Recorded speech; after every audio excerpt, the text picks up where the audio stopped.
The origin of skepticism in India. You will be able to see an elephant who are surrounded with various different persons whose eyes are tied on and trying to understand what exactly the subject matter is. No doubt, all these people who are sensing the various different parts of elephant are having their own notions. This is the actual situation of Indian history who are studied by the students of history in India. Let us try to understand what exactly it is. Let me start with a quick note of Sir William Jones, who has wrote a letter to his fellow Europeans in 1799. The Sanskrit knowledge is a wonderful structure, more perfect than Greek, more copious than Latin, and more exquisitely refined than either, yet bearing to both of them a stronger affinity than could possibly have been produced by accident. These are the words of Sir William Jones, who wrote to his fellow Europeans in 1799. A puny judge of Supreme Court at Fort William in Bengal, a philologist who proposed a relationship among European and Indo Aryan languages. It was a typical tone for the idealized and romantic view of India, prevalent in Europe in most of the 18th centuries, only to be followed with the dramatic transmutations in the Western psyche. What are the reasons for transmutations or false interpretations? And what's the intention behind it? Let us go one by one. Was it to establish white supremacy over aboriginal minds of India? Was it to establish the loathing generations which would conceal the horrendous crime and loots of the West? More importantly, was it out of fear of the existing spiritual, social, and cultural values of India, which the colonials would had feared would lead to the mission of conquering India getting failed? Hello and welcome to Sobriety Plus. I'm trying here to give an unswayed analysis on the subject.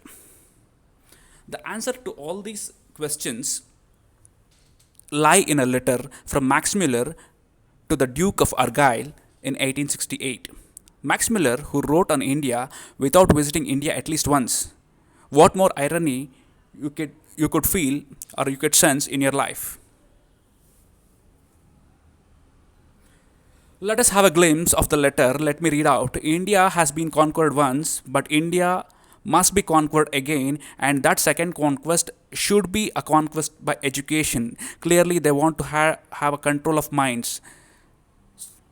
Previously, Mughals occupied India, ruled India for centuries. They occupied land and they failed to have an occupation on the minds of India. But clearly, British, with their colonial mindsets, along with the religious backings, they wanted to have control over the minds of India, the only means through which they could have controlled India, and they were partly successful as well, which we are able to see in our day-to-day lives.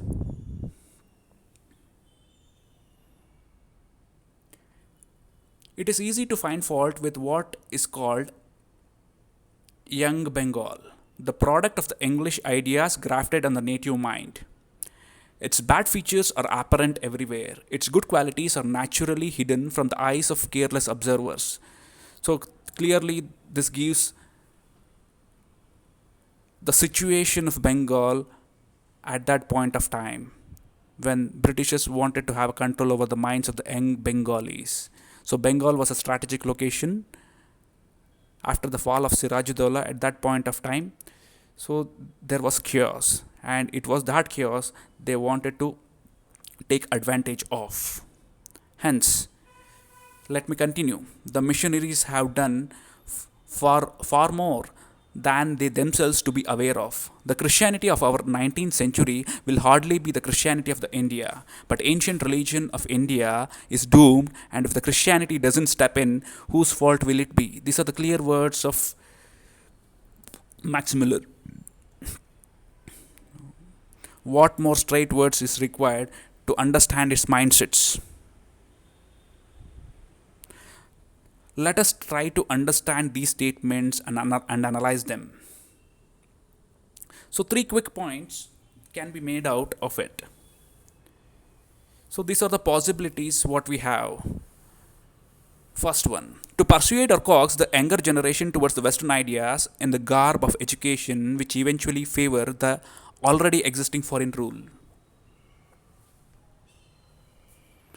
Highlighting the Indian culture in poor light and settling themselves verbally scot free, as there were hardly anybody to reprimand.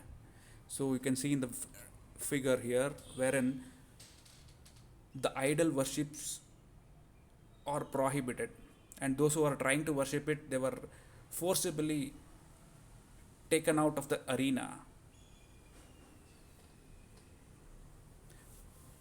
Missionaries of Abrahamic faith, the third one, missionaries of Abrahamic faiths having their roles and contribution to it. So clearly you will be able to see in 122:23, he began to worship idols. So this indicate the downfall of a person according to a particular religion, which is used and which is leveraged in taking out of India out of Indians.